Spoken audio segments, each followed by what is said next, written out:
안녕하세요. 대비스 조선부터 방산 또 에너지 관련된 업종을 담당하는 멘토 황대근입니다. 오늘은 여러분과 지금까지 약속한 내용을 지키기 위해서 카메라 앞에 섰는데요. 저희 대여 다른 곳에서는 볼 수 없는 정보들 또 주주님들을 위해서 발로 뛰는 모습 보여드리는 게 목표라고 말씀을 드렸습니다. 그래서 이번에 이 삼성중공업 주주총회를 좀 다녀오려고 합니다. 저도 삼성중공업 주주로서 여러분과 함께하기 위해서 직접 발로 뛰는 모습을 보여드리려고 합니다. 그래서 금일은 여러분이 궁금해하시는 내용들을 좀 댓글로 많이 작성을 해주시면 최대한 많은 궁금증들 풀 수 있도록 제가 노력할 수 있지 않을까 생각을 합니다. 자, 그래서 많이 댓글 좀 남겨주시면 감사하겠습니다. 그래서 주주총회 관련된 이야기를 좀 해보려고 하는데 이 3월 21일 내일입니다. 오전 9시에 이 삼성중공업 판교 R&D 센터 2층 대강당에서 이 주총이 열립니다. 그래서 이 지도를 살펴보게 되면 이 판교 근처입니다. 저희 회사가 이 강남인데 제가 출근을 이 회사로 하지 않고 이 판교로 직접 하면서 이때 당시의 현장감, 좀 생동감 있게 좀 여러분들께 전달할 수 있도록 노력을 해보겠습니다. 그래서 주총을 참여할 예정이고 이 주총에서 제가 만약에 인터뷰나 어떤 질문할 수 있게 된다면 여러분이 궁금해하시는 사항들 최대한 반영을 해서 물어보기 위해서 노력을 하겠습니다. 예를 들어서 이런 이슈들이 있겠죠. 이 삼성중공업이 이 불성실 공시 관련된 이런 기사가 나왔었습니다. 이 당시에 어떤 내용이었었냐면 SK해운과 한국가스공사 그리고 삼성중공업 이 3사 관련된 이 재판 관련된 이야기였죠. 관련된 이야기를 좀 해보면 이 삼성중공업이 지난 2015년 SK해운과 LNG 선박 이 두 척 건조 계약을 체결했습니다. 이 해당 계약의 용선주, 다시 말하면 이 선박을 빌려서 이 자신의 화물을 용선하는 자가 바로 한국가스공사다라고 할 수 있는 거죠. 자, 이후에 삼성중공업은 2018년 선박 건조를 끝내고 SK해운에게 선박을 인도했습니다. 하지만 여기서 좀 문제가 발생하는데 이 선박을 인도하고 1개월 만에 SK해운이 이 미국과 한국 사이 LNG를 운송하던 중에서 이 화물창의 냉기가 이 선체 냉판으로 전해지는 이 콜드스풋 현상이 발생했습니다. 좀 쉽게 말하면 그냥 어떤 사건이 발생했다. 문제가 발생했다. 자, 이렇게 아시면 될 것 같고, 자, 그리고 나서 이 해당 선박은 운항을 중단했습니다. 그래서 각 3사의 책임 소재를 가리는 분쟁이 시작됐다. 자, 이렇게 말씀드릴 수 있고, 최근 영국의 중재 재판소는 이 선박의 미운항 손실과 관련해서 이 삼성중공업 책임이 없다. 하지만 이 선박의 가치 하락과 관련해서는 삼성중공업이 SK해운에게 대략적으로 3,700억 규모의 이 배상 책임이 있다고 판결했습니다. 하지만 문제가 되는 점이 바로 여기 있는데 이 삼성중공업이 지난 2022년에 해당 이슈를 공지하지 않다가 최근에 판결이 나온 뒤에야 뒤늦게 이를 알렸다는 점입니다. 자, 그렇기 때문에 불성실 공실이다라는 말이 나오고 있는 건데 제가 내일 주총에 참여를 한다라고 말씀을 드렸습니다. 이렇게 논란이 되었던 이슈들 있잖아요. 여러분이 댓글에 이런 이슈들이나 궁금증들 많이 남겨주시면 제가 최대한 주총에서 여러 가지 사항들 질문해서 답변을 얻을 수 있도록 노력하겠습니다. 자, 그래서 구독과 좋아요 한 번씩 부탁드리고 이 댓글도 좀 많은 참여해 주시면 감사하겠습니다. 자, 이렇게 주총 관련된 이야기를 여기까지 해보고 이제는 업황 관련된 이야기 해봐야겠죠. 최근 조선업 상황을 좀 이야기를 해보면 일본의 통화정책 변화에 대한 기대감도 유입이 되면서 이 금일 삼성중공업이 장 초반에 또 강한 상승을 보여줬습니다. 자, 일본과의 경합관계가 남아있는 산업을 이야기를 해보면 이 자동차와 조선업 이 두 업종이 시장에 관심을 받으면서 이 주가가 상승할 확률이 높다. 자, 이렇게 표현할 수 있는데 이 마이너스 금리에서 벗어나면 이 엔화의 가치가 높아지는 거죠. 자, 그렇게 되면 그만큼 이 수출하기는 불리한 환경이 조성이 될 수 있습니다. 그래서 이 때문에 이 반사이익 효과로 국내 조선사는 수혜로 작용할 수 있다. 자, 이렇게 설명을 드릴 수 있습니다. 자, 그리고 미중 갈등이 계속해서 부각이 되고 있습니다. 지난 영상에서도 설명을 드렸던 부분인데 이 글로벌 조선사 2강 체제는 바로 중국과 한국이죠. 이 한국의 모든 이 조선 관련된 리스크는 중국에서 왔다라고도 할 수 있는데, 자, 이렇게 미국이 이 정치적인 부분을 이용을 해서 중국을 제재를 해주면 앞서서도 설명드렸듯이 한국은 또 반사이익으로 그에 대한 수혜를 입을 수 있습니다. 그래서 전반적으로 이 글로벌 업황세 자체가 이 한국 조선업에 대한 어떤 주가 상승 모멘텀을 이끌 수 있는 그런 요소들이 계속 나오고 있다. 자, 이렇게 설명드릴 수 있습니다. 자, 이제 성과지수에 대해서 좀 이야기를 해보려고 하는데 이 신조성과지수도 계속해서 상승하는 모습입니다. 제가 23년부터 24년 어떤 말씀 드렸냐? 24년 이 신조성과지수는 우상향을 바라본다. 자, 그에 대해서는 이 선별수주 효과 그리고 이 고마진 사업 이 고성과 선박에 대한 수주만 진행을 하기 때문에 이 성과 지수는 올라갈 수밖에 없다라고 설명을 드렸습니다. 그에 따라서 중고 성과 지수도 오르고 있는 상황인데 이 중고 성과 지수는 또 신조 성과 지수를 선행하는 지표죠. 2022년부터 2023년까지도 상승을 하긴 했지만 23년부터 24년 큰 폭으로 상승을 했습니다. 자, 이에 대한 원인은 바로 해상운임에 있습니다. 자, 해상운임이 올라서 이 선사마다 더 많은 배를 노선에 투입하려고 하지만 앞서서 말씀드렸듯이 조선사 도크가 꽉 차 있죠. 자, 그래서 이 중고선에 눈을 돌릴 수밖에 없습니다. 자, 그렇게 되면 중고선에 대한 수요가 증가를 하겠죠. 수요가 증가하니까 이 중고선가 지수 이 부분이 상승하고 있다. 자, 이렇게 간단하게 말씀을 드릴 수 있습니다. 그래서 중고선가가 상승하면 이 향후 신규 선박을 발주한 수요로 이어진다는 점에서 이 신조선가 지수의 향방을 또 보여주는 선행지표로 꼽힌다라는 점 말씀드립니다. 자, 이제 유가적인 측면 살펴보도록 하겠습니다. 최근에 유가가 좀 많이 상승해주는 모습입니다.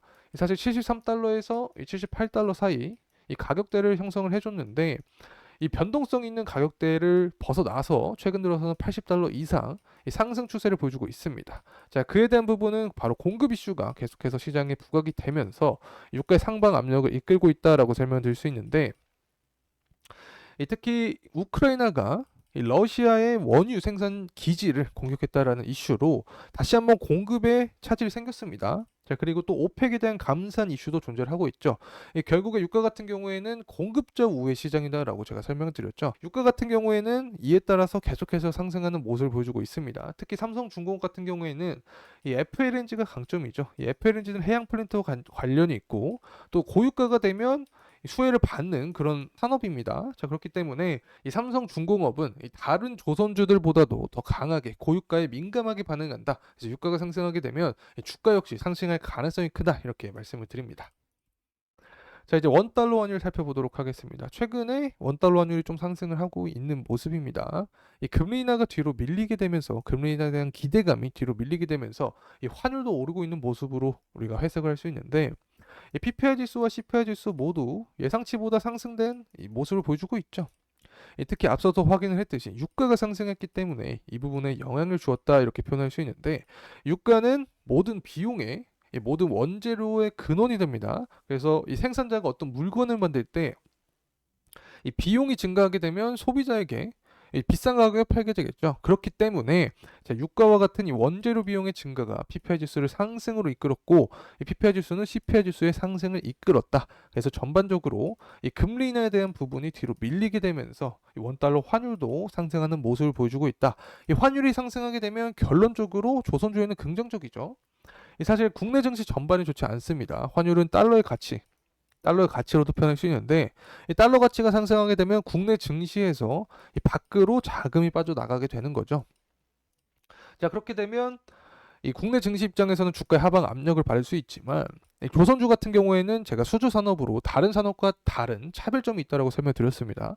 그래서 환율이 상승하게 되면 조선주는 긍정적이다. 그래서 전반적으로 유가의 상승 또 환율의 상승은 이 삼성중공업의 주가의 상방을 계속해서 작용할 것이다라고 표현할 수 있습니다.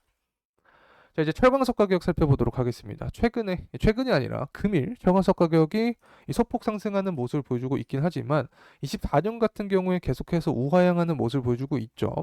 철광석 가격 같은 경우에는 중국 경기에 굉장히 큰 영향을 받습니다.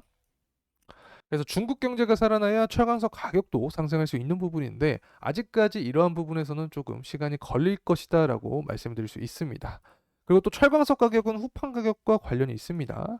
후판 가격은 이 조선사의 비용으로 작용을 하죠. 그래서 후판 가격의 하락을 해야 비용이 감소하면서 수익선이 개선이 될 수 있습니다. 그러면 이 부분이 바로 실적으로 연관이 되면서 이 주가의 상승을 끌어올릴 수 있는 거죠. 자, 그래서 전반적인 철강석 가격의 하락은 결국에 앞서서 유가의 상승 또 환율의 상승과 마찬가지로 조선업에는 수혜로 작용할 수 있다. 자, 이렇게 설명드립니다. 그리고 또 조선과 철강이 올해 상반기에 협상이 있습니다. 지난 23년의 하반기에는 조선사가 좀 유리하게 협상을 완료를 했는데 당시에 중국 수입산 후판 물량이 증가를 했습니다. 그리고 일본의 퀄리티 높은 후판도 엔저 현상으로 인해서 값싸게 살 수 있게 되면서 한국 철강사들이 가격 경쟁력에서 밀렸다. 자, 그렇기 때문에 후판 가격을 인하할 수밖에 없었다라고 제가 설명을 드릴 수 있는데, 자, 최근에 철강사 가격이 하락을 하고 있습니다. 그렇기 때문에 23년 하반기보다 이 높은 가격으로는 협상하기 힘들다라고 개인적으로 생각합니다. 그래서 23년 하반기와 비슷한 수준 혹은 그보다 낮은 수준에서 후판 가격을 협상하게 되면 결국에 실적 부분의 개선세를 이끌면서 이 삼성중공업 주가의 상방을 끌어올리는 요소가 될 수 있지 않을까 생각을 합니다. 자, 이제 가격적인 측면 살펴보도록 하겠습니다. 자, 지금까지 구독과 좋아요 안 누르신 분들 없다고 생각을 하고 진행을 해보겠습니다. 한 번씩만 부탁드립니다. 자, 이제 현재 가격은 8,790원에 이 가격대를 형성해주고 있습니다. 제가 계속해서 이 가격 구간을 설정해 드렸습니다. 이 부분이 다 유효하게 작용을 하고 있었죠. 제가 이때 당시에 삼성중공업 더블 바텀 형성 가능성이 존재한다라고 설명을 드렸는데, 이 7,200원 구간부터 상승해주는 모습을 보여주면서 현재 이 상승 추세를 이어주고 있습니다. 그래서 첫 번째 구간이 바로 8,600원 구간이었습니다. 8,300원에서 이 구간에 물량이 많이 존재하기 때문에 우선 매물대가 많은 구간을 돌파를 해주면서 우리가 향후 주가의 방향성을 살펴봐야 된다라고 말씀을 드렸죠. 자, 그리고 이 전고점 9,470원 구간에서 이제 차익 실현 물량이 나오면서 어느 정도 가격 안정화를 보여주고 있는 단계다라고도 설명을 드릴 수 있는데, 제가 삼성중공업 같은 경우에는 적정 주가가 이 16,000원 구간이라고 설명을 드렸습니다. 이 지난 영상을 찾아보시면 자세한 내용이 나와 있으니까 지난 영상 시청해 주시면 감사하겠고, 이 당시 2014년과 비교를 하면서 영업이익 그리고 유통 물량, 주식수, 이 주식수를 비교를 하면서 이 삼성중공업의 적정 밸류에 대해서 말씀드렸는데, 이 16,000원 구간까지 열려 있다라고 설명드렸습니다. 그래서 중장기적으로 이 16,000원 구간을 목표로 세팅을 해놓고 이 투자를 진행하시면 도움이 되지 않을까 생각을 합니다. 자, 그래서 우선 현재 구간은 이 9,470원을 먼저 뚫어주는 게 목표다.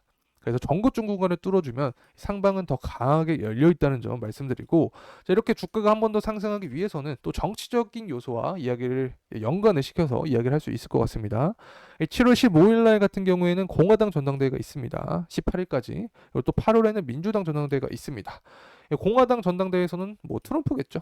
그리고 민주당 전당대회는 바이든이라고 볼 수 있는데, 최근에 둘의 지지율 차이가 거의 나지 않습니다. 그래서 이런 중국과 미국의 정치적인 갈등을 이용을 해서 유권자들의 지지율 측면을 좀 끌어올릴 것이라고 저는 판단을 하고 있습니다. 그래서 7월, 8월부터 대략적으로 최소 2개월 전, 그래서 5월부터는 이런 정치 관련 이슈가 다시 스물스물 나오지 않을까 생각을 하고 있습니다. 자, 그렇게 되면 반사 이익으로 이 국내 조선사들이 호재다라는 기사가 또 나오겠죠. 그렇다면 다시 한번 주가 상승폭을 보여줄 수 있다라고 생각을 합니다. 그래서 전고점 구간만 뚫어준다면 그 상방은 더 강하게 열려 있다는 점 다시 한번 말씀드립니다. 자, 이상으로 삼성중공업에 대한 영상 마무리하도록 하겠습니다. 자, 이제 내일 이 주주총회에 다녀올 예정인데, 여태까지 삼성중공업 관련된 궁금하셨던 내용들 댓글에 작성해 주시면 제가 반영해서 최대한 다 물어보고 오도록 하겠습니다. 자, 끝까지 시청해주신 모든 분들께 진심으로 감사의 말씀 드립니다. 감사합니다.